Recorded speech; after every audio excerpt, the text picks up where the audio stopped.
Does he have a point? I need to know this. Are there any single moms here? We got one? Single mom?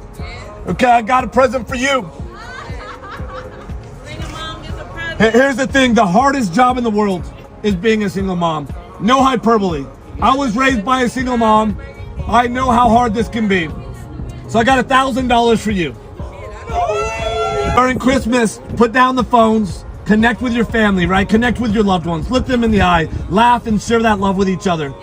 And then I would argue not all, but most spend too much time on phones.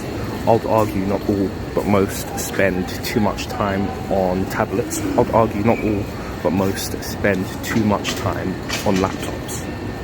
During family time, what are you doing? Are you fully invested, or are you wholly distracted? Let me know. Do I have it right? Do I have it wrong? I want to know in the comments. Don't forget to like, share, and subscribe. It's winning season. See you soon.